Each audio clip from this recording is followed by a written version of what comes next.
फिर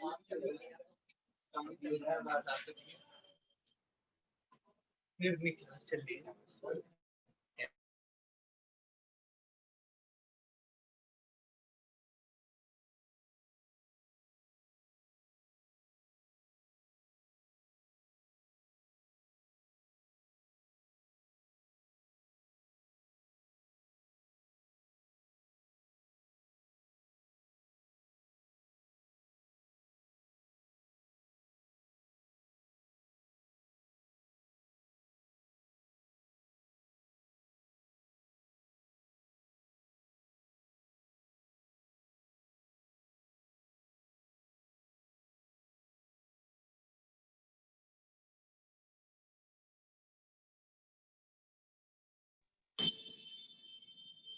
अच्छा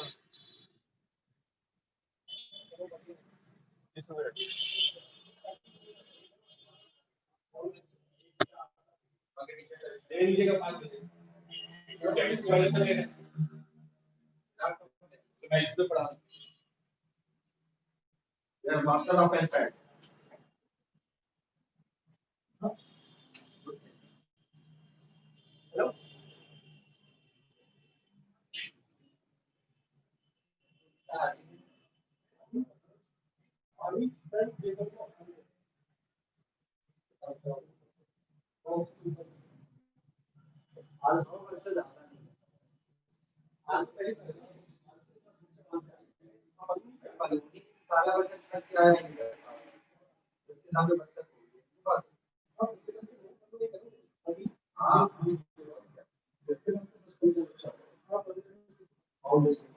बाकी भीड़ देख के बच्चा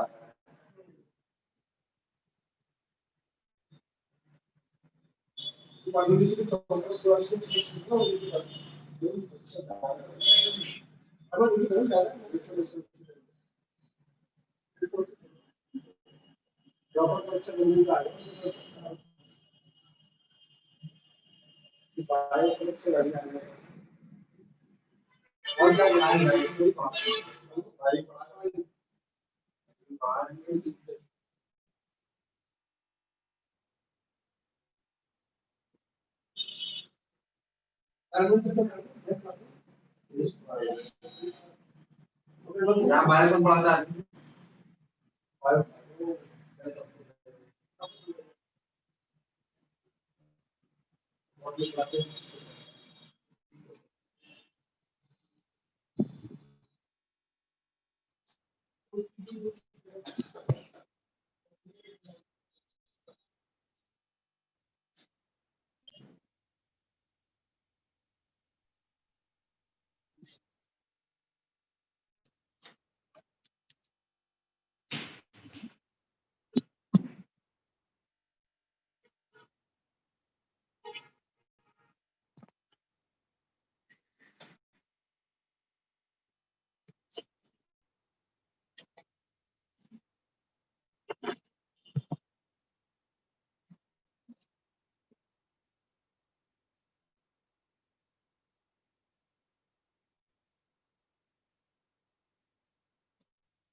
वीडियो ऑन कर लीजिए।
स्क्रीन विजिबल है सभी को?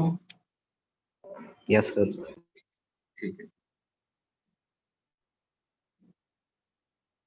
कोफिशिएंट ऑफ रेस्टिट्यूशन कोलिजन के बारे में भी हम लोगों ने कर लिया था। एक ऑब्लिक कोलिजन पे क्वेश्चन करते हैं हम लोग। एक ही क्वेश्चन करवाऊंगा, सिर्फ कॉन्सेप्ट को समझना है कि कैसे अप्लाई किया जाता है। मैंने कहा कि एक बॉडी है जिसका रेडियस मान लीजिए 3 मीटर, मास मान लीजिए 2 kg, और ये इस डायरेक्शन में मूव कर रहा है 10 मीटर पर सेकंड। ठीक है। एक दूसरी बॉडी है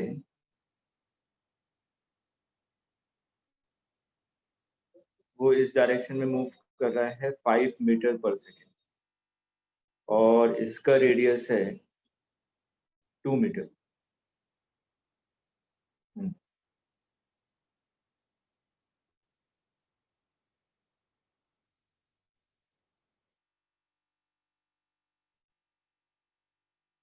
और इसका मास मान लीजिए 1 kg। कोफिशिएंट ऑफ रेस्टिट्यूशन दिया हुआ है 1/2।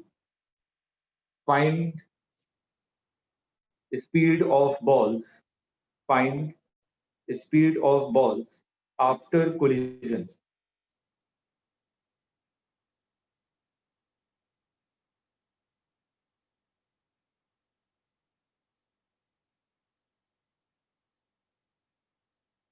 जल्दी से ट्राई कीजिए।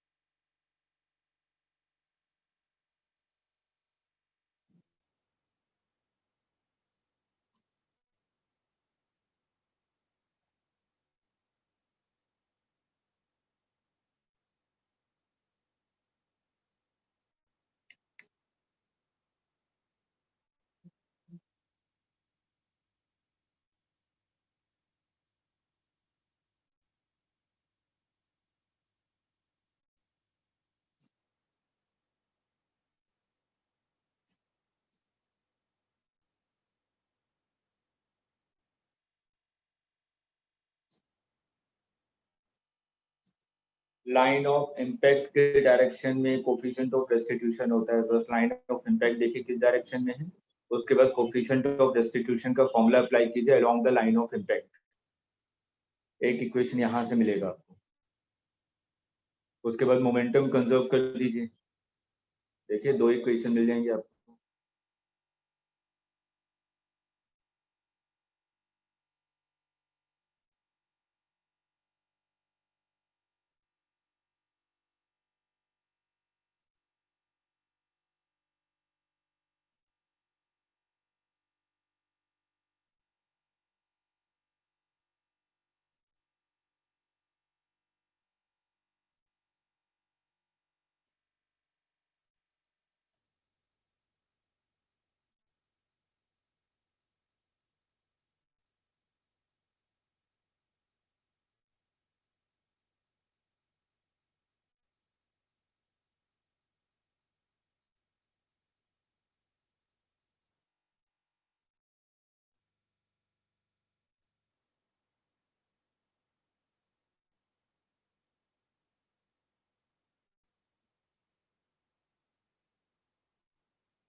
चलिए देखिए, काफी टाइम दे दिया।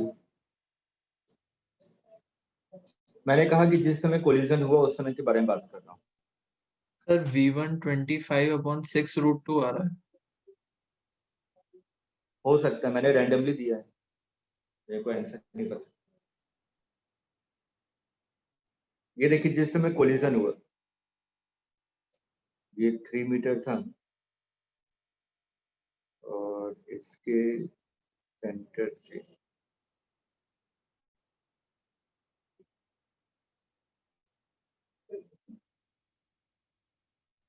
ये 2 मीटर है, ठीक है।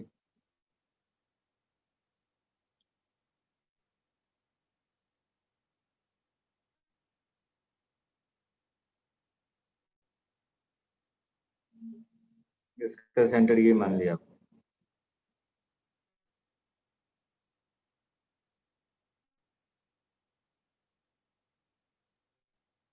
तो जो लाइन ऑफ इम्पैक्ट होगा दोनों के सेंटर से पास हो रहा होगा, मतलब ये होना चाहिए लाइन ऑफ इम्पैक्ट, ऐसे ही होगा ना।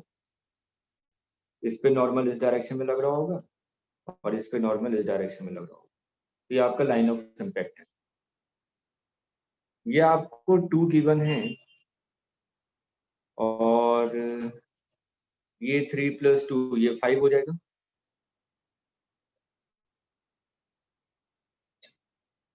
क्या मैं ये एंगल निकाल सकता हूँ?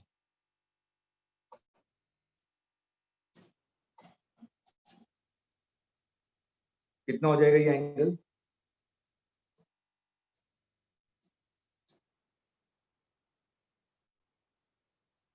सर एंगल क्यों निकालना है? cos थीटा sin थीटा जब यूज करेंगे तब हो जाएगा।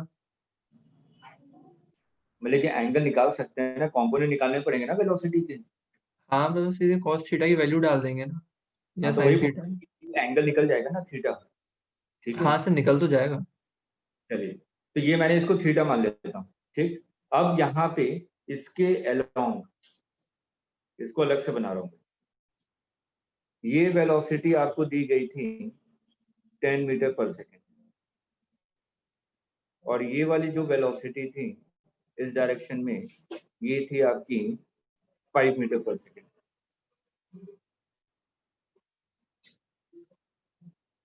ये थीटा है तो ये 90 माइनस थीटा हो जाएगा, ठीक है। और ये भी कितना हो जाएगा 90 माइनस थीटा। मैं सिर्फ तरीका बता रहा हूँ, पूरा सॉल्व नहीं कर रहा हूँ, सॉल्व कर लीजिएगा आप लोग। ये कंपोनेंट कितना हो जाएगा 10 cos 90 minus theta, that means sine theta. और ये कंपोनेंट कितना हो जाएगा 10 cos थीटा। इसका कंपोनेंट इस डायरेक्शन में कितना हो जाएगा 5 sin थीटा और इस डायरेक्शन में कंपोनेंट कितना हो जाएगा 5 cos थीटा। अब टकराने के बाद कौन सी वेलोसिटी पे फर्क पड़ेगा? लाइन ऑफ इम्पैक्ट के अलोंग, ठीक है। लाइन ऑफ इम्पैक्ट के अलोंग वेलोसिटी पे फर्क पड़ेगा, तो ये आपका लाइन ऑफ इम्पैक्ट है।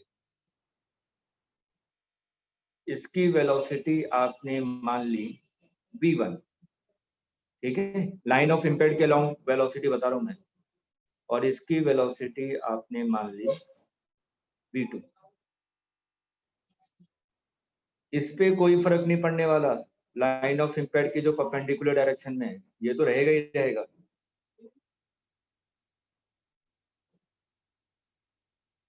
या आफ्टर कोलिजन है,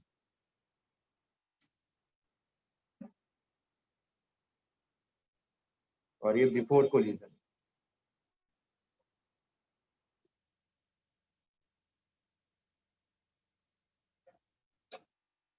coefficient of restitution E is equal to velocity of separation divided by velocity of approach। या सिंपल हम लोग ये जो लाइन ऑफ इम्पैक्ट है, लाइन ऑफ इम्पैक्ट के अलोंग मैं डायरेक्ट फॉर्मूला लगा सकता हूँ, हेड ऑन कोलिजन वाला लगा सकता हूँ ना। हेड ऑन कोलिजन ये था ना लाइन ऑफ इम्पैक्ट के अलोंग। तो अगर मैं यहाँ पे बहुत सारे तरीके हैं, या तो लाइन ऑफ इम्पैक्ट से कीजिए या तो हेड ऑन कोलिजन के फॉर्मूले से कर दीजिए। पी इनिशियल मेरे को कोई एक डायरेक्शन को पॉजिटिव मानना पड़ेगा, तो मैंने क्या मान लिया, ये वाला डायरेक्शन क्या है आपके लिए पॉजिटिव है, तो डाउनवर्ड डायरेक्शन क्या हो जाएगा, पी इनिशियल कितना है 10 sin theta into mass into velocity, ठीक है, और ऊपर की तरफ 5 sin थीटा। तो देखिए इसका मास 1 kg था, इसका मास 2 kg था, तो मैं क्या लिखूंगा 1 into velocity 5 sin theta minus 2 into velocity 10 sin theta along the line of impact initial momentum। तो v1 इज इक्वल टू क्या होगा, v1 इज इक्वल टू क्या होता है, फॉर्मूला क्या बताया था, p initial plus m2 into e u2 minus u1, याद आ रहा है, m1 plus m2। p initial आपने निकाल लिया, m2 मास आपको पता है, u1 की वैल्यू कितनी है माइनस 10 sin थीटा, और u2 की वैल्यू कितनी है plus 5 sin theta before collision जो वेलोसिटी है along the line of impact, ठीक है। तो v1 आ जाएगा और v2 भी आ जाएगा, v1 v2 आ गया, तो क्या मैं रिजल्टेंट निकाल सकता हूँ, देखिए दो वेक्टर हैं, रिजल्टेंट ये होगा ना v1 रिजल्टेंट, और ये क्या होगा v2 रिजल्टेंट। आ गया समझ में, तो मेरे को रिजल्टेंट वेलोसिटी निकालनी थी, निकाल ली, क्लियर है। चलिए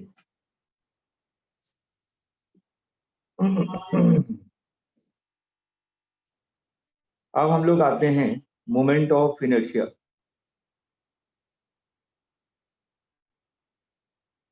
ये क्लियर है ना, ठीक है, तो लगभग सभी वैरायटी के क्वेश्चन आपके हो चुके हैं।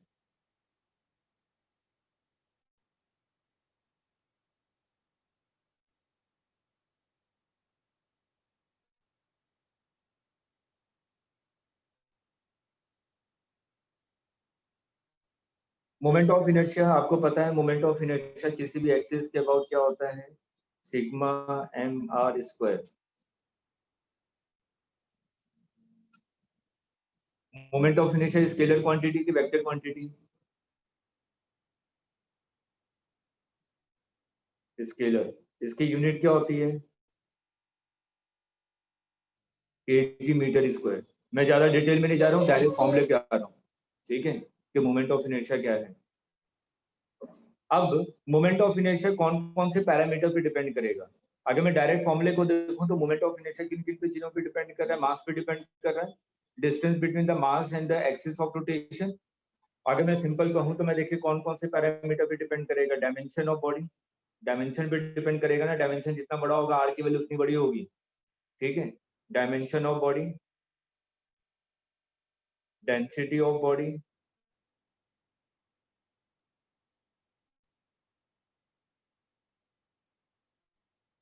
m1 m2 so on, distance between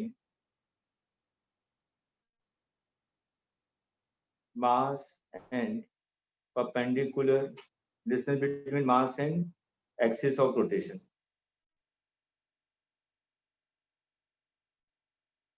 clear है। अब देखो देखो बेसिक से फॉर्मूले पे आते हैं कि हमें मोमेंट ऑफ इनर्शिया निकालना है, आप लोग फटाफट निकाल के दिखाइएगा, बिल्कुल सिंपल क्वेश्चन। मैंने कहा ये m मास है, या आपका m मास है, ये एक्सिस ऑफ रोटेशन है, इस एक्सिस के अबाउट मैं इसको रोटेट कर रहा हूँ, ये मान लीजिए एंगल 53 डिग्री है, और ये टोटल डिस्टेंस आपको 10 मीटर दिया हुआ है, और ये बिल्कुल मिड पॉइंट है, तो आपको इस एक्सिस के अबाउट मोमेंट ऑफ इनर्शिया निकालना है। चलिए जल्दी से निकालिए।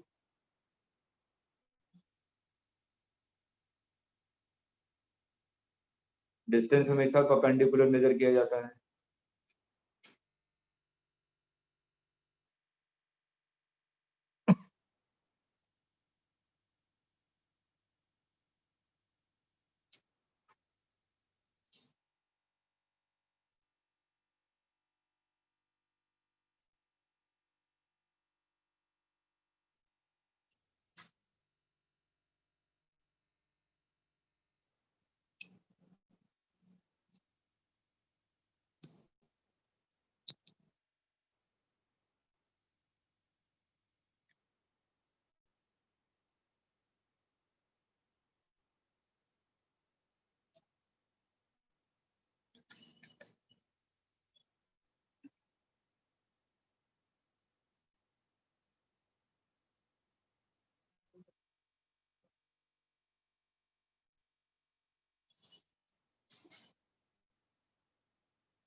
इस वाले मास का इससे परपेंडिकुलर डिस्टेंस ये होगा ना, एक्सिस से परपेंडिकुलर डिस्टेंस, ये होगा एक्सिस से परपेंडिकुलर डिस्टेंस।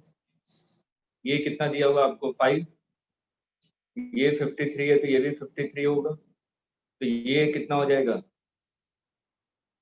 5 sin 53, 5 sin 53, इसका मतलब ये कितनी वैल्यू हो जाएगी 4/5, दैट मीन्स 4 मीटर। अब इस वाले पे आइए, यहां से मैं परपेंडिकुलर डिस्टेंस, ये होगा परपेंडिकुलर, ठीक है, ये भी वैल्यू कितनी आ जाएगी आपकी 4 मीटर। तो मैं इसके लिए पहले वाले के लिए लिखूं, इसको ए मान लीजिए, इसको बी मान लीजिए। ए के कारण मोमेंट ऑफ इनर्शिया कितना हो जाएगा mr², r² का मतलब 4² प्लस बी के कारण मोमेंट ऑफ इनर्शिया mr² मतलब 4², तो ये वैल्यू कितनी हो जाएगी, नेट मोमेंट ऑफ इनर्शिया दोनों को ऐड करते हैं।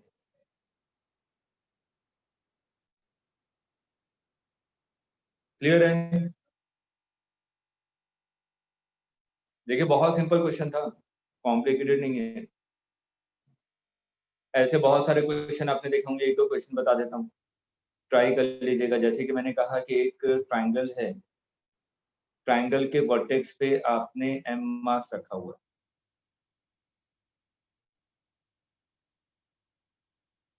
ठीक है, और ट्राइंगल की साइड आपकी a है। में से कहा गया इस पॉइंट के अबाउट मैं इसको रोटेट कर रहा हूँ, ये एक्सिस ऑफ रोटेशन है। क्रॉस का मतलब क्या हुआ, एक्सिस बिल्कुल परपेंडिकुलरली पास हो रही है, ठीक, और इसको मैं इसके अबाउट रोटेट कर रहा हूँ, तो मेरे को मोमेंट ऑफ इनर्शिया निकालना है। जल्दी से निकालिए क्या होगा।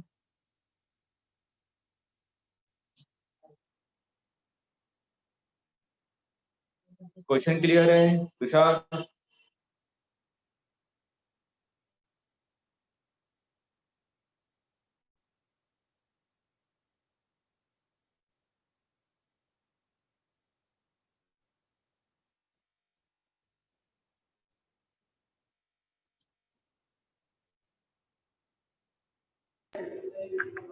Sir 5/4 ma²।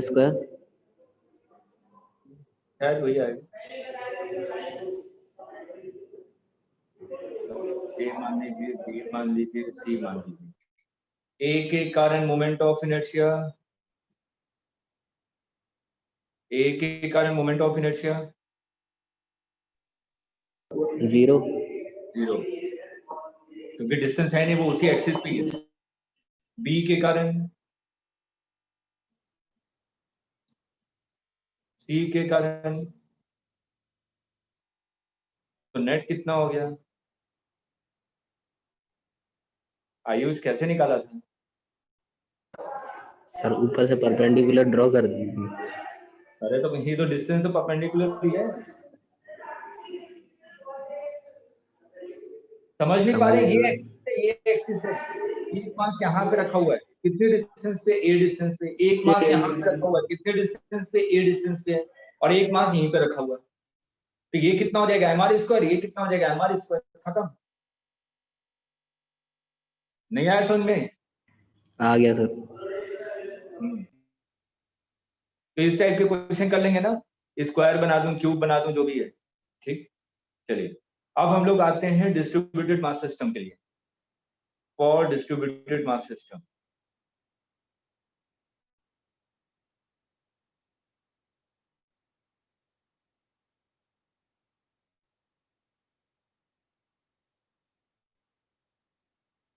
मान लीजिए एक रॉड है,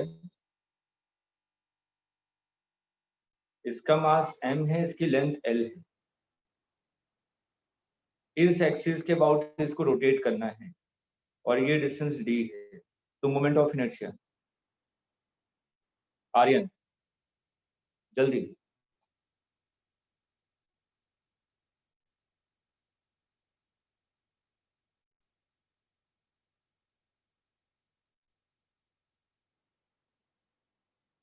गायत्री,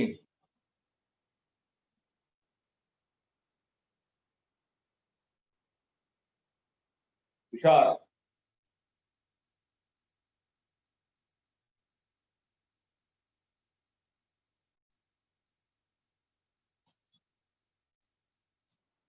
देख के आंसर आना चाहिए। I will be equal to md²। क्या सोच रहे हैं?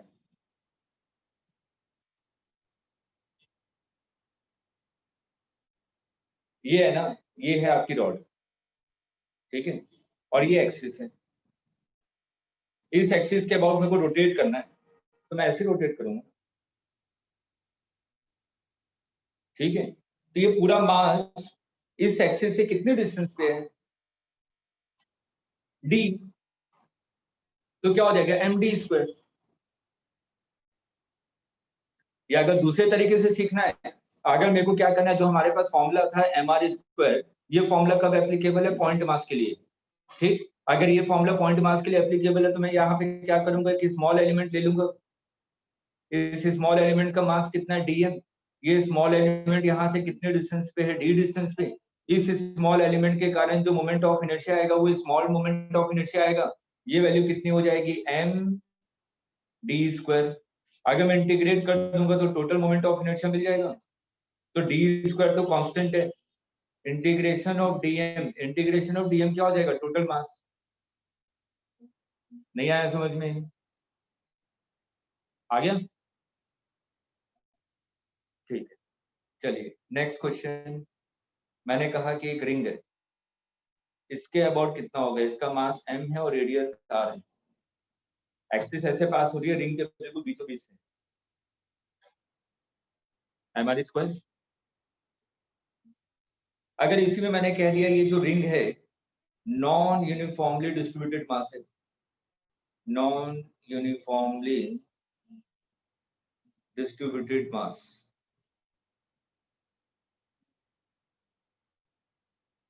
नॉन यूनिफॉर्मली डिस्ट्रीब्यूटेड मास का मतलब क्या हुआ? हर एक एलिमेंट पे मास अलग अलग है, ठीक है। तो इस केस में आपको निकालना है कि मोमेंट ऑफ इनर्शिया क्या होगा।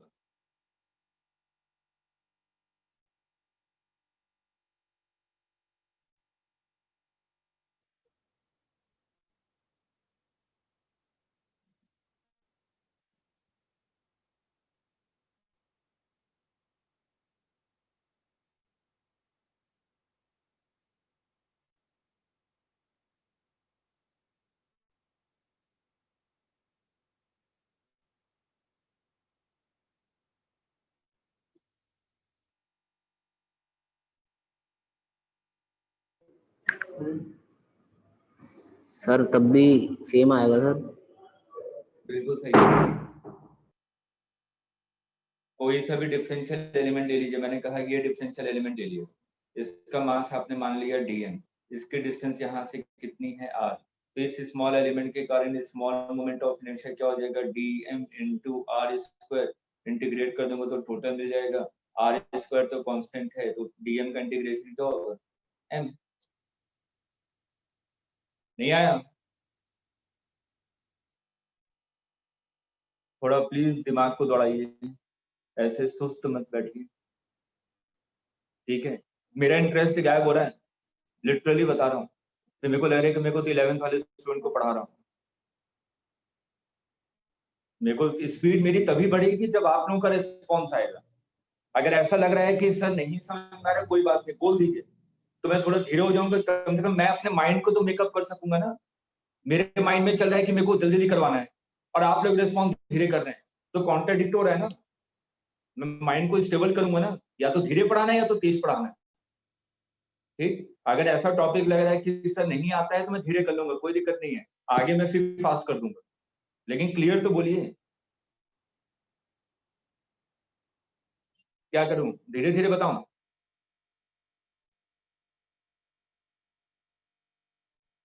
नहीं चलेगा तुषार? चलिए ठीक है। हॉलो सिलेंडर,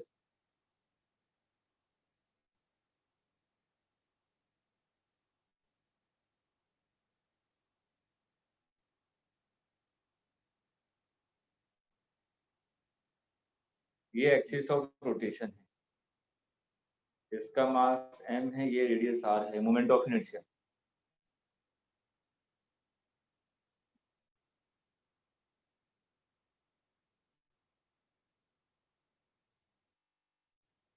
सर mr² बिल्कुल सही। देखिए हॉलो सिलेंडर है, ये सिलेंडर है, ठीक है, हॉलो सिलेंडर है। अगर इसको मार के मैंने चपटा कर दिया, क्या बन जाएगा? Ring.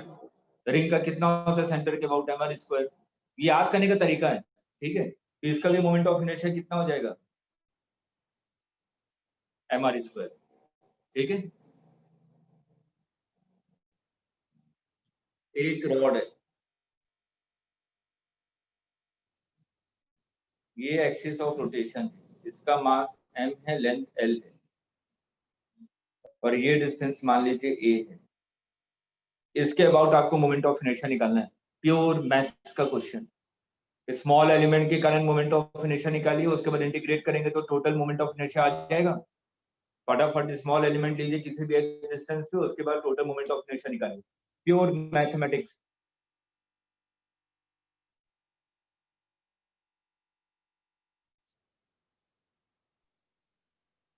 Sir m into L square plus 3a square upon 3। m into L square plus 3a square upon 3। नहीं, लिख के देखिए, लिख के देखिए कहीं गड़बड़ हो रहा है, एक बार लिखेंगे तो आपको समझ में आ जाएगा।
और आईटी की कोई डेट आई?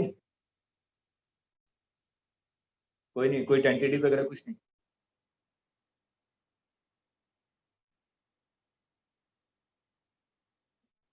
देखिए आपने x डिस्टेंस पे एक एलिमेंट मान लिया dx थिकनेस का, इसका मास कितना हो जाएगा? dm mass will be equal to lambda dx। याद कीजिए लीनियर में हम लोग क्या यूज करते हैं? लैम्डा, ठीक। और लैम्डा इज इक्वल टू क्या हो जाएगा? मास per unit length into dx। ये समझ में आ गया? इस स्मॉल एलिमेंट के कारण मोमेंट ऑफ इनर्शिया कितना हो जाएगा? di will be equal to dm m upon l x square dx। ये समझ में आया? इंटीग्रेट करूंगा तो क्या हो जाएगा? I net. स्मॉल एलिमेंट के कारण आपने निकाला dm इंटू एक्स स्क्वायर, अब उसको इंटीग्रेट करूंगा तो टोटल आ जाएगा। x की लिमिट बताइए कहां से कहां तक? तुषार मैथ्स बहुत पढ़ते हैं।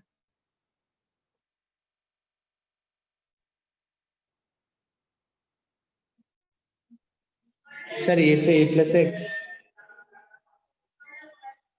गलत।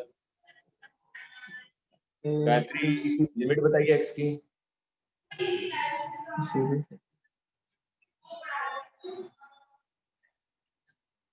आर्यन लिमिट।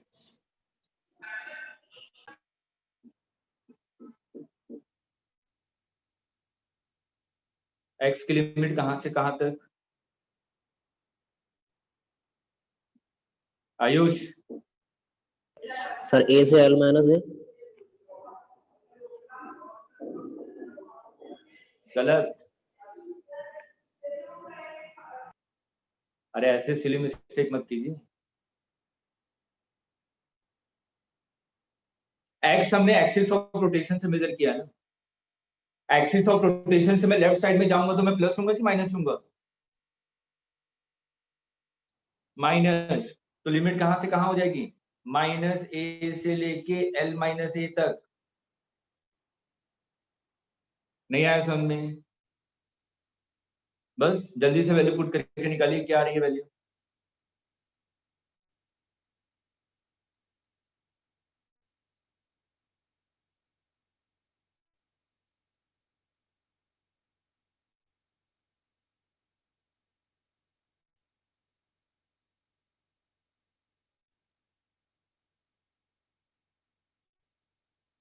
देखिए यही आ रहा है।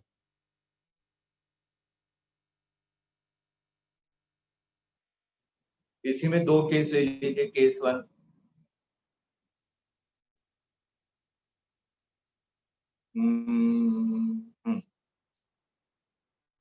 ये रॉड है,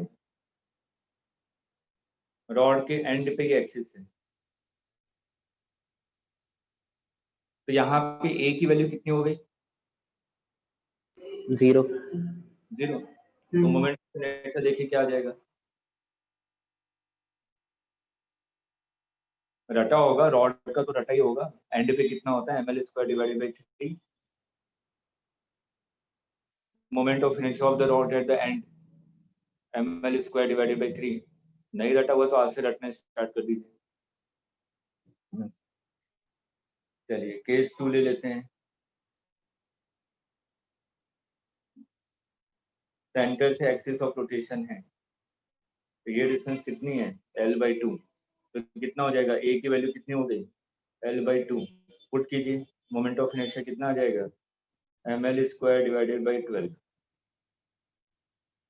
बेटा ये सब चीजें याद होनी चाहिए, हम लोग क्वेश्चन में निकालेंगे थोड़ी ना इन सब का, ये सब याद होना चाहिए आपको। क्लियर है? ठीक।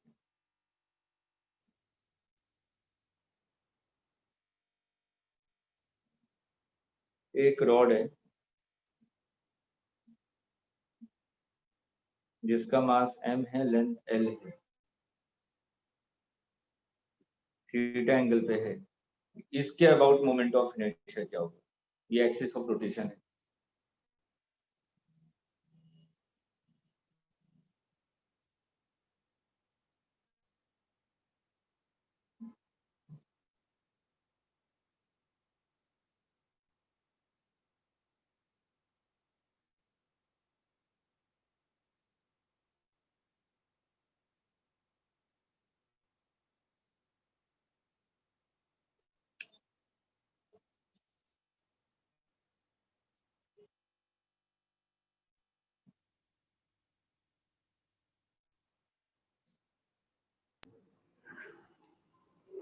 Sir m l/2 sin theta का होल स्क्वायर।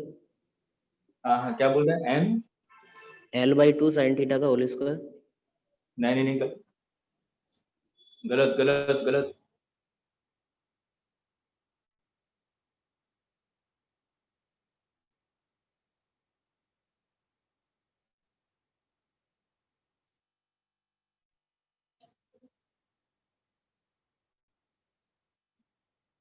किसी भी x डिस्टेंस पे एक स्मॉल एलिमेंट ले लीजिए dx, इसका मास कितना हो जाएगा, dm will be equal to mass per unit length into dx। Clear है? अब मेरे को जो फॉर्मूला पता है वो क्या होना चाहिए, mr²। r का मतलब क्या होता है, perpendicular distance from the axis of rotation. तो ये जो स्मॉल एलिमेंट है इसकी परपेंडिकुलर डिस्टेंस यही होगी ना, ये डिस्टेंस कितनी होगी, x sin थीटा। तो इसके लिए स्मॉल मोमेंट ऑफ इनर्शिया क्या आ जाएगा, m/l x sin थीटा, मतलब कि sin square theta x² dx, क्योंकि वेरिएबल x है ना, इसलिए मैंने बस उसी को लिखा है इंटीग्रेशन के अंदर। x की लिमिट कहां से कहां तक, 0 से l। तो यहाँ पे वैल्यू कितनी आ जाएगी, m/l sin square theta x³ मतलब कि l³ डिवाइडेड बाई 3। तो एक l कैंसिल हो जाएगा, ये आ जाएगा ml² divided by 3 into sine square theta.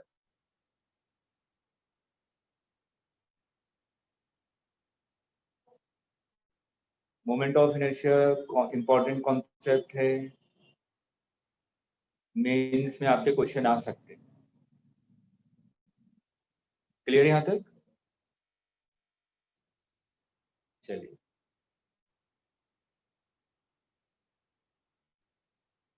Disc, इसको इंपॉर्टेंट मार्क कीजिएगा, जनरल क्वेश्चन करवा रहा हूँ डिस्क का।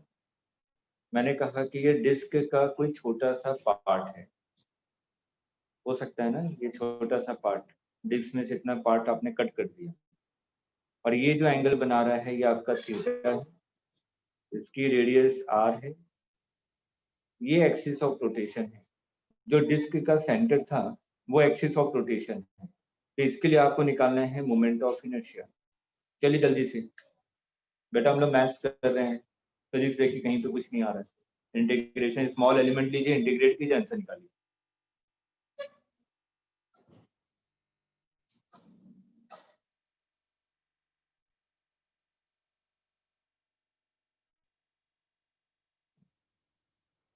इसका मास मान लीजिए m है।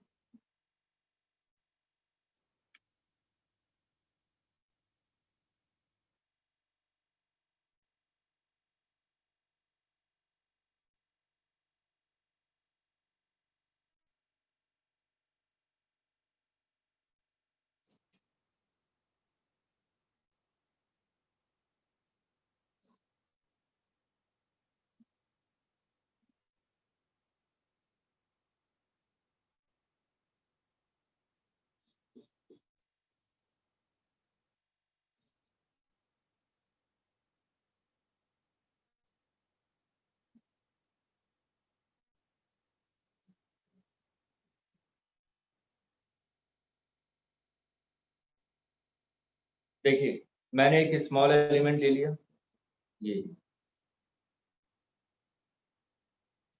इसकी डिस्टेंस कितनी है यहाँ से x, और इसकी थिकनेस कितनी है dx। अगर मैं इसके लिए सिग्मा, क्योंकि यहाँ पे जो मास है पूरी एरिया में डिस्ट्रीब्यूटेड है, तो यहाँ पे सिग्मा यूज करूंगा। Sigma is equal to mass per unit area, तो mass per unit area, area of arc क्या होता है,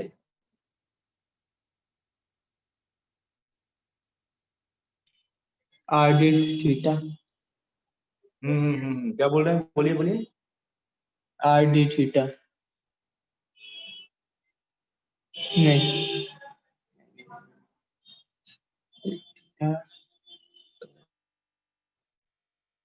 Aryan, area of arc,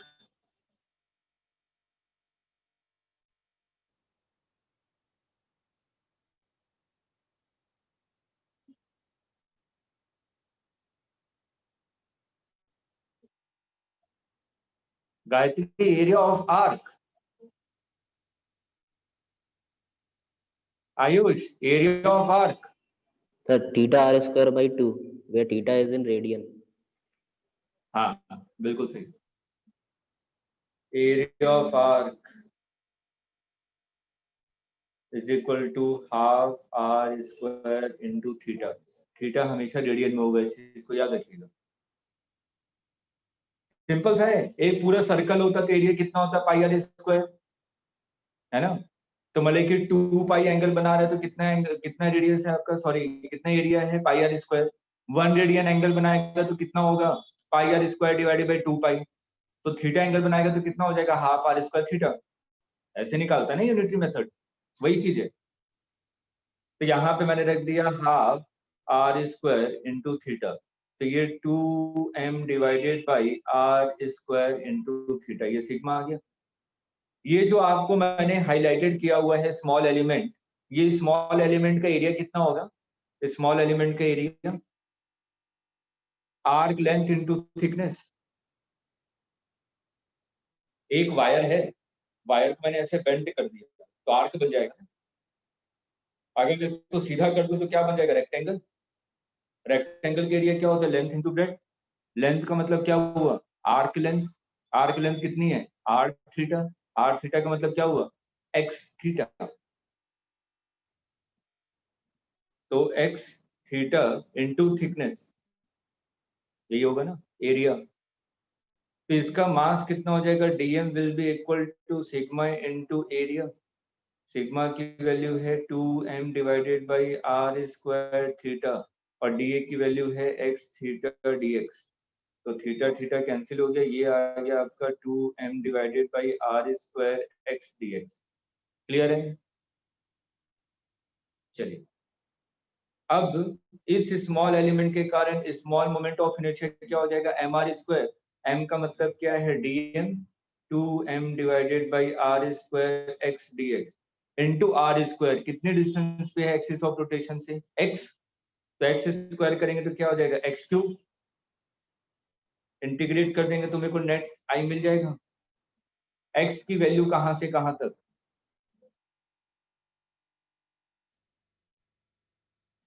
zero से कैपिटल R, मैं पहला एलिमेंट यहाँ ले लूं, लास्ट एलिमेंट यहाँ पे ले लूं, तो पूरा डिस्क कवर हो जाएगा ना।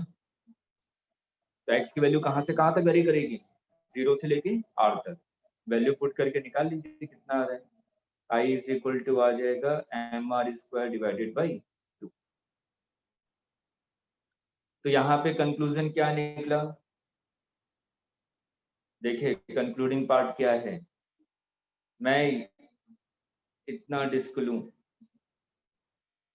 ये डिस्क का पार्ट है, इसके अबाउट मोमेंट ऑफ इनर्शिया, यह सेमी सर्कुलर डिस्क लूं, इसके अबाउट मोमेंट ऑफ इनर्शिया, या फुल डिस्क लूं, इसके अबाउट मोमेंट ऑफ इनर्शिया, हर एक में वैल्यू क्या रहेगी, mr स्क्वायर डिवाइडेड बाई 2। क्यों? क्योंकि it is independent of theta, ये तो थीटा पे डिपेंड ही नहीं कर रहा। आगे समझ में, ठीक है, इसलिए मैंने इसको जनरलाइज करके करवाया था कि थीटा एंगल के लिए निकालिए इंडिपेंडेंट आ जाएगा, इसका मतलब मैं हाफ लूं, फुल लूं, या वन क्वाड्रेंट लूं, या 60 डिग्री पे लूं, हर एक के लिए मोमेंट ऑफ इनर्शिया क्या रहेगा, सेम। क्लियर है कॉन्सेप्ट?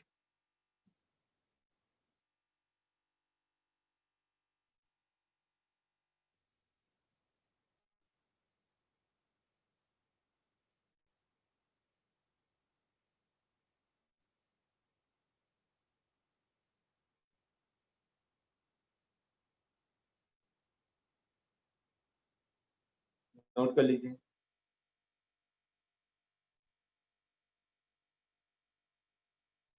नोट कर लिया। Yes sir. अब बेटा अगर सॉलिड सिलेंडर होगा तो क्या होगा,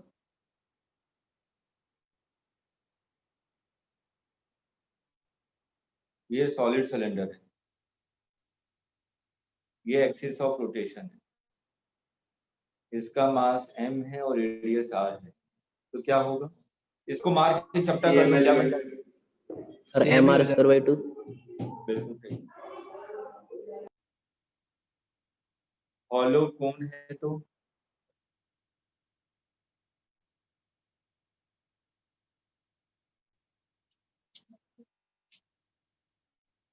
हॉलो कोन होगा तो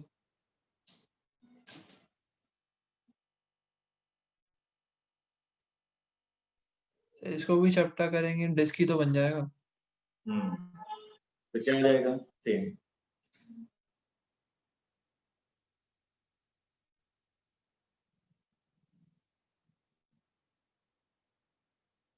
एक क्वेश्चन होमवर्क, ट्रायंगुलर प्लेट,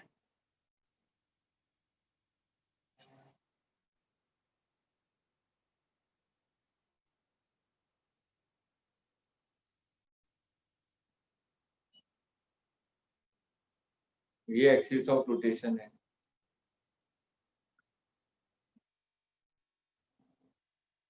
ये हाइट आपको दिया हुआ है h, ट्रायंगुलर प्लेट है, पूरे एरिया में डिस्ट्रीब्यूटेड है ये मास, इस एक्सिस के अबाउट निकालना है, इसका मास m है। होमवर्क अटैक कीजिएगा, डिफरेंशियल एलिमेंट लीजिएगा, सिमिलर ट्रायंगल बन जाएंगे, करेंगे। आंसर लिख देता हूँ, आंसर आना चाहिए आपका mh स्क्वायर डिवाइडेड बाई 6। ठीक है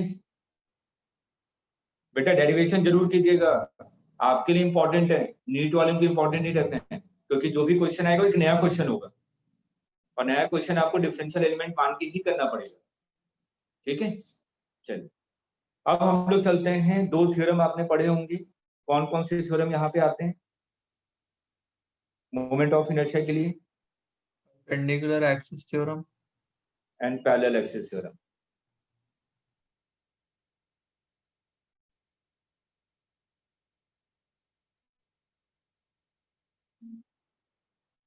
मैंने कहा ये कोई रिजिड बॉडी है, ये एक एक्सिस है, ये एक एक्सिस है और ये एक एक्सिस। किसी भी एक्सिस के अबाउट में रोटेट कर सकता हूँ ना इस रिजिड बॉडी को, ठीक है। इस एक्सिस के अबाउट मतलब कि मैं इसको ऐसे गोल गोल घुमा सकता हूँ, ठीक। और ये इस वाले एक्सिस के अबाउट मतलब कि ऐसे ऐसे भी घुमा सकता हूँ और ऐसे ऐसे भी घुमा सकता हूँ। समझ में आ रहा है ना? ये तीनों आपके एक्सिस ऑफ रोटेशन है, ठीक है। मैंने कहा कि इसके अबाउट आपको मोमेंट ऑफ इनर्शिया पता है I1, इसके about moment of inertia I2 और जो इनटू द पेपर है इसके about moment of inertia I3। तो यहाँ पे परपेंडिकुलर एक्सिस थ्योरम क्या कहता है, I3 will be equal to I1 plus I2, ठीक है। ये सभी आपस में क्या है, परपेंडिकुलर है, ठीक। तो हम लोग परपेंडिकुलर एक्सिस थ्योरम का ये फॉर्मूला है। अब देखिए पैरेलल एक्सिस थ्योरम क्या होता है।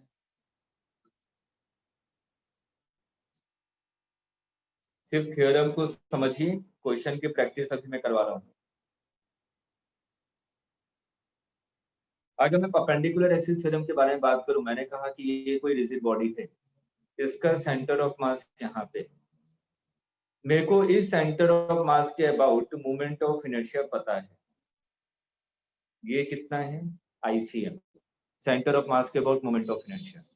एक और एक्सिस है आपके पास, ये इन दोनों के बीच के डिस्टेंस है D। मेरे से बोला गया कि इस एक्सिस के अबाउट मोमेंट ऑफ इनर्शिया क्या होगा, ये निकालना है। तो हमारे पास पैरेलल एक्सिस थ्योरम क्या कहता है कि I will be equal to ICM plus MD square, ठीक है। हमें सेंटर ऑफ मास के अबाउट मोमेंट ऑफ इनर्शिया पता होना चाहिए, और ये जो MD स्क्वायर है, D का मतलब क्या है, distance between two parallel axis. पहली एक्सिस कहां से पास होनी चाहिए, सेंटर ऑफ मास से। इस चीज को ध्यान में रखा, जल्दबाजी में ये गड़बड़ कर देता है। ये थ्योरम कब एप्लीकेबल है, जब एक एक्सिस आपकी कहां से पास हो रही हो, सेंटर ऑफ मास से, ठीक है। चलिए अब एक दो क्वेश्चन की प्रैक्टिस करते हैं।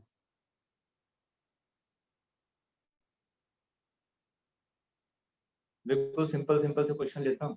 मैंने कहा कि ये रिंग है, रिंग के इस एक्सिस के अबाउट मोमेंट ऑफ इनर्शिया क्या होता है,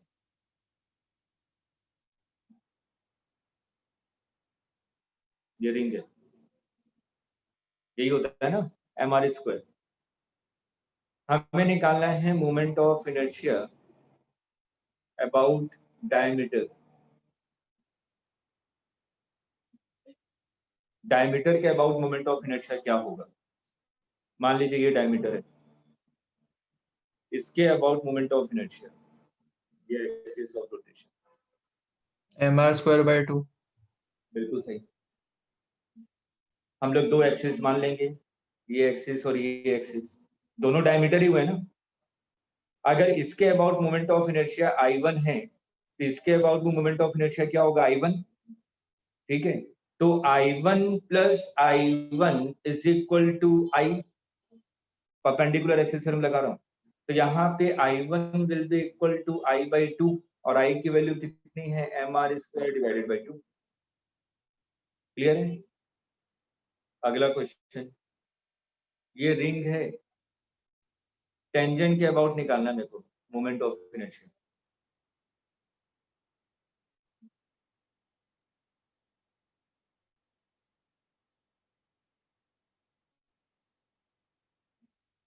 थ्री mr²/2। 3mr²/2। मेरे को डायमीटर के अबाउट पता है, ये डायमीटर है, और डायमीटर कहाँ से पास होता है, सेंटर ऑफ मास से। तो इसके अबाउट मोमेंट ऑफ इनर्शिया कितना है, MR² डिवाइडेड बाई 2। तो यहाँ पे मैं कौन सी थ्योरम लगा सकता हूँ, पैरेलल एक्सिस थ्योरम। इन दोनों के बीच की डिस्टेंस कितनी है, R। इसके अबाउट मोमेंट ऑफ इनर्शिया कितना हो जाएगा, ICM की वैल्यू कितनी है, MR² divided by 2 plus MR², MD²। तो ये कितना आ जाएगा, 3/2 MR²। क्लियर है।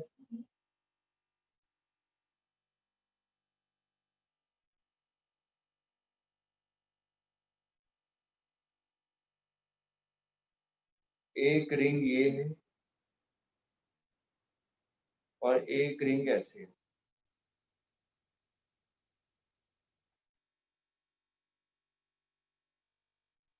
समझ में आ रहा है कैसे है?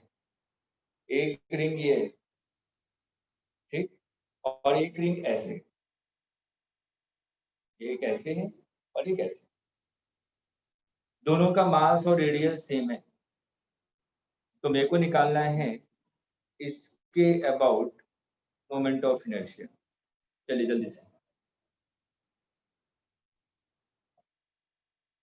इसके अबाउट मोमेंट ऑफ इनर्शिया।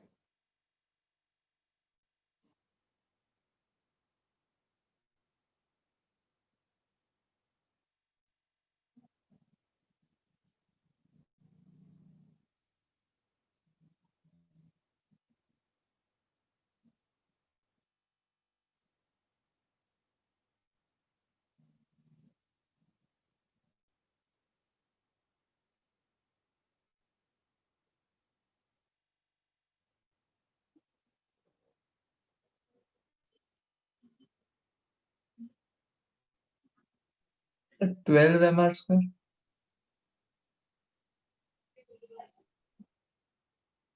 कहीं पे थोड़ी बहुत गड़बड़ हो गई है शायद, 12 तो नहीं आना चाहिए।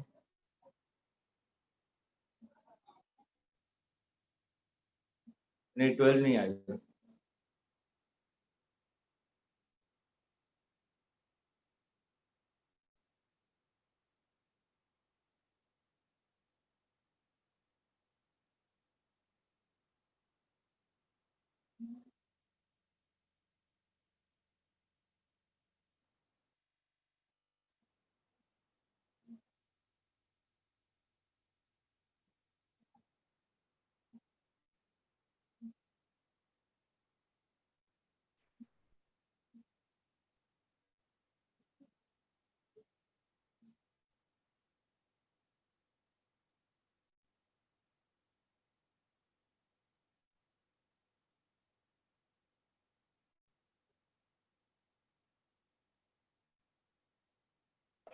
Seven mr²/2। शायद लग रहा है ऐसा होना चाहिए। आंसर नहीं है मेरे पास, मेरे को भी कैलकुलेट ही करना पड़ेगा। चलिए इसको ये पॉइंट मान लीजिए। मैंने कहा ये फर्स्ट रिंग है और ये आपकी सेकेंड रिंग है। तो मैं सबसे पहले सेकेंड रिंग की वजह से, सेकेंड रिंग में ये एक्सिस है माने, एक्सिस समझ में आ रही है? इस एक्सिस के अबाउट मोमेंट ऑफ इनर्शिया कितना है, mr², है ना? और इसके डायमीटर के अक्रॉस, ये डायमीटर होगा ना ऐसा,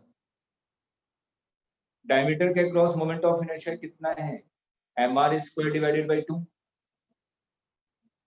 तो जो इस सेकंड वाले रिंग का जो डायमीटर है और जो ऊपर वाला पॉइंट है, ए पॉइंट, दोनों पैरेलल हो गए ना। ध्यान से देखिए, 3 डायमेंशनल फिगर है। ये वाली रिंग ऐसे है, ये वाली रिंग, ठीक, और ये वाली रिंग ऐसे है। तो अगर मैं इस वाली रिंग के बारे में बात करूं, इस वाली रिंग का डायमीटर यही है, ठीक, और जो ऊपर वाली रिंग है इसका ए पॉइंट भी तो यही है। तो दोनों पैरेलल हो गए ना, और दोनों के बीच में डिस्टेंस कितना है, 3r, r+2r। तो मैं ड्यू टू सेकेंड रिंग की वजह से moment of inertia A point पे कितना हो जाएगा, mr²/2 प्लस md²।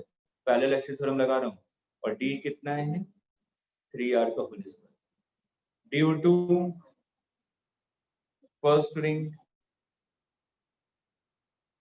इसके अबाउट कितना है मोमेंट ऑफ इनर्शिया, mr², और ये डिस्टेंस कितनी है, r, और दोनों पैरेलल हैं, तो पैरेलल एक्सिस थ्योरम लगा दूंगा। तो क्या हो जाएगा, mr² प्लस mr²।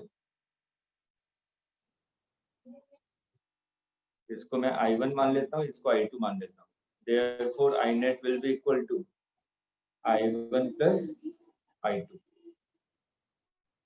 क्लियर है? यही किया था आयुष? नो सर, मैंने एक एक करके निकाले थे। अच्छा, ये समझ में आ गया? Yes sir. चलिए, अब इसमें अगला पार्ट आता है कैविटी प्रॉब्लम।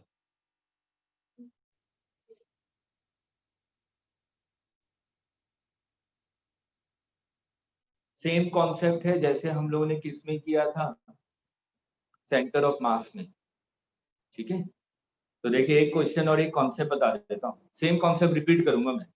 मैंने कहा कि एक स्फीयर है, सॉलिड स्फीयर। इस स्फीयर में से एक छोटा सा स्फीयर आपने रिमूव कर दिया, इसको आपने क्या कर दिया, रिमूव कर दिया। तो जो भी पोर्शन बचा, ये पोर्शन बच गया आपका। ठीक है, इस पोर्शन की वजह से सेंटर पे मोमेंट ऑफ इनर्शिया निकालना है आपको। इसका रेडियस मान लीजिए r, मास m। ठीक है, इसकी वजह से मेरे को निकालना है। तो देखिए मैं इस क्वेश्चन को कैसे करूंगा, दो पार्ट में ब्रेक करूंगा, एक बड़ा वाला और एक छोटा वाला। बड़े वाले की वजह से इस पॉइंट पे moment of inertia I1 will be equal to, हाँ, सॉलिड स्फीयर के लिए कितना होता है मोमेंट ऑफ इनर्शिया, 2/5 mr²। और हॉलो स्फीयर के लिए 2/3 mr²। हाँ, इसको याद रखिएगा बेटा। ठीक है, सॉलिड के लिए कितना होता है 2/5 mr², और हॉलो के लिए होता है 2/3 mr²। तो I1 मैंने लिखा 2/5 m1 r1²। क्लियर है? अगर मैं छोटे वाले स्फीयर को देखूं, तो छोटे वाले स्फीयर के लिए ये I2 कितना हो जाएगा, 2/5 m2 r2²। मेरे को तो इसके अबाउट निकालना है ना, ओरिजिनल फिगर को देखिए, है ना। छोटे वाले स्फीयर के लिए इस पॉइंट पे निकालना है, तो यहाँ पे मैं पैरेलल एक्सिस थ्योरम लगा सकता हूँ क्या? तो ये कितना हो जाएगा, 2/5 m2 r2² plus m2 d²। Net कितना हो जाएगा, I net will be equal to, इसको I3 मान लीजिए, I1 प्लस I3। ये समझ में आया?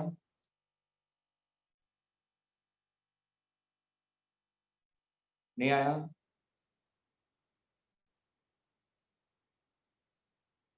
लेकिन यहां पर मैं अगर प्लस रो ले रहा हूं, तो यहाँ पे क्या लूंगा, माइनस रो। इसको निकालना है ना, कैविटी रिमूव करना है। ठीक, अब बस m1 m2 की वैल्यू रो के टर्म में निकाल सकते हैं आप लोग। वैल्यू निकालिए, पुट कीजिए, आंसर आ जाएगा। क्लियर है? यह पूरा सॉल्व करूं बेटा? सेम कॉन्सेप्ट है, बस वैल्यू पुट करना है आपको, और कुछ नहीं, कॉन्सेप्ट यही लगेगा। ठीक है, तो देखिए हम लोगों का मोमेंट ऑफ इनर्शिया खत्म हो गया। अब हम लोग क्या करेंगे, टॉर्क और एंगुलर मोमेंटम, जो कल की क्लास होगी। ठीक है, कल कोशिश करूंगा कि दोनों एंगुलर मोमेंटम को टच कर दूं। इस वीक में किसी भी हालत में रोटेशन खत्म करूंगा। ठीक है, इस वीक में रोटेशन खत्म हो जाएगा, तो उसके बाद हम लोग स्टार्ट कर देंगे हीट एंड थर्मोडायनेमिक्स। मैं इसलिए बोल रहा हूँ हीट एंड थर्मोडायनेमिक्स, क्योंकि छोटा पोर्शन है, जल्दी खत्म होगा तो कॉन्फिडेंस आएगा कि हाँ मेरा इतना सिलेबस हो गया। ठीक है, उसके बाद फिर हम लोग लेंगे फ्लूइड्स, क्योंकि अगर स्टार्टिंग में फ्लूइड्स ले तो 5 लेक्चर उसी में चला जाएगा, मैकेनिकल प्रॉपर्टी ऑफ फ्लूइड्स में। एक लेक्चर में प्रेशर, फिर दूसरे लेक्चर में आर्किमिडीज, उसके बाद दोनों के मिक्सअप। ठीक, उसके बाद फिर हमारे वाटर मूव कर रहा है, इंक्लाइन प्लेन, अपवर्ड प्लेन, ये हर एक में एक एक लेक्चर चाहिए मेरे को। ठीक है, इसलिए हम लोग क्या करेंगे, हीट एंड थर्मोडायनेमिक्स लेंगे, वो आपका 5 लेक्चर में पूरा कंप्लीट हो जाएगा, हीट, थर्मोडायनेमिक्स एंड केटीजी। ठीक है, तो थोड़ा कॉन्फिडेंस आपका आ जाएगा कि हाँ मेरा सिलेबस काफी हो गया। उसके बाद फिर मैं फ्लूइड्स ले लूंगा। ग्रेविटेशन हम लोग करेंगे आफ्टर कंप्लीशन ऑफ इलेक्ट्रोस्टैट। इलेक्ट्रोस्टैट जिस दिन खत्म होगा, उसके अगले दिन मैं ग्रेविटेशन एक लेक्चर में बता दूंगा। ठीक, उसके बाद एसएचएम वेव, और उसके बाद वेव ऑप्टिक्स, तीनों कंटिन्यूएशन में खत्म करवाऊंगा, क्योंकि को रिलेटेड चैप्टर हैं सभी। ठीक है, इतना करने के बाद हम लोग काफी हद तक सिलेबस कंप्लीशन पे आ जाएंगे। उसके बाद मैग्नेटिज्म बचेगा, ऑप्टिक्स बचेगा, मॉडर्न फिजिक्स पड़ेगा और सेमीकंडक्टर्स। दिसंबर तक इतना खत्म कर दूंगा जितनी भी चीजें बताई हैं। एसएचएम वेव तक कोशिश रहेगी मेरी कि दिसंबर तक खत्म हो जाए, 2 से 3 वीक में कोशिश रहेगी। अब देखते हैं कहाँ तक सफलता मिलती है, ठीक है। और उसमें मेन योगदान आपका ही होगा। अगर आप लोग अच्छे से रिस्पॉन्स करें, मैं अपनी स्पीड बढ़ा दूंगा। जैसे आज के लेक्चर में मैंने सोचा था आप थोड़ा सा और आगे पढ़ लेते, टॉर्क स्टार्ट कर देता आज, ठीक है, लेकिन मेरे को आपकी शक्लों से लगा कि थोड़ा सा स्लो करना पड़ेगा। तो प्लीज आप लोग टॉर्क के बारे में थोड़ा सा पढ़ के आइए नेक्स्ट क्लास के लिए, ताकि चीजें आपको अच्छी तरीके से समझ में आए। ब्लैंक बैठेंगे तो थोड़ी सी प्रॉब्लम होगी, ठीक है। चलिए, ओके, बाय बाय।